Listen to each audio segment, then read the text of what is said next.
Hey, it's Mike over at fishyourassoff.com, and what we're going to talk about today is, well, in my opinion, the three best lures for fishing inshore. If you're going to be targeting reds and trout and snook or flounder, these are the three best things. So if you can't bring anything else in your tackle box, these three types of lures are the ones you got to have in your, you got to bring. So here we go. All right, three best inshore lures for red, snook, trout, and flounder.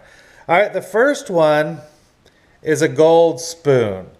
Weedless or regular. You know, I lost my weedless one the other day, so here's what I'm talking about. Just a regular gold spoon right here. You've got to have that in your tackle box. For whatever reason, reds and trout like gold spoons. They'll hit a gold spoon before they'll hit a silver spoon almost every time.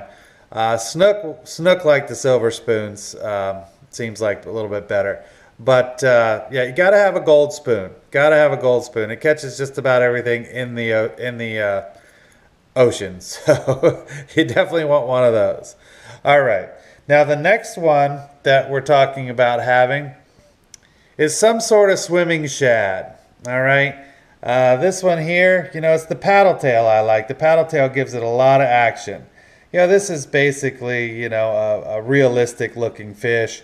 But you either rig this with some sort of jig head. You know, this size would probably be a quarter, an eighth, up to a quarter ounce. You know, you probably have to go a little bigger if you need to go deeper.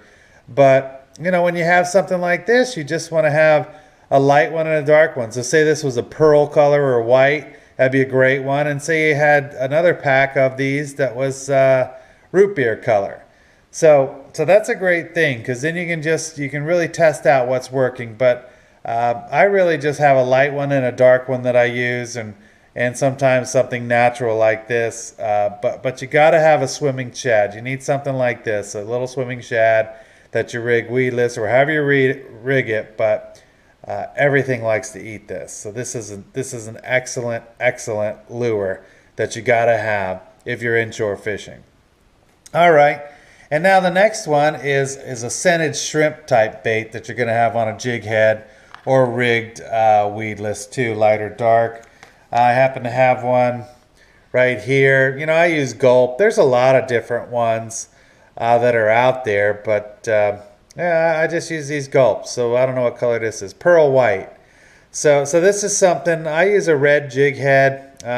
You know, it's my go-to lure. So I'll be fishing this usually first, and if that's not catching anything, I might switch to a darker color like a root beer type gulp or something like that. And if that stops working, then I just move up my list here. Am I gonna, maybe next I'll just have a swimming shad just with a steady retrieve, or I might have it rigged weedless and throwing it up into the mangroves. And then that's not working, I'm gonna use the gold spoon. So, you know, if you're not catching something with basically with these three types of lures, yeah, the bite's probably not on. You should be catching something like that. So maybe the barometric pressure is dropping too quickly, or something, or there's a cold front. You know, something's got the fish shut down if you're not getting any bites with this. Because quite often you can outfish live bait with these lures right here when you're fishing inshore. So that's just my opinion, but yeah, I've caught a lot of fish just using these three types of lures. So you definitely want to have those in your tackle box. Now that's not saying that you shouldn't have some hard baits, you know, Zara spooks or something, top water. All these different kind of baits. I'm just saying that if you had to only pick three styles of lure, you probably want to pick these three styles if you're fishing inshore in Florida, I should say. So that's it. You know, if you want to see more of this, you know, you go to our website. It's www.fishyourassoff.com. We have a how-to section. We have a where-to section, a what-to section. Basically, it's a site set up with simple tips to help fishermen catch more fish. So you want to go check that out.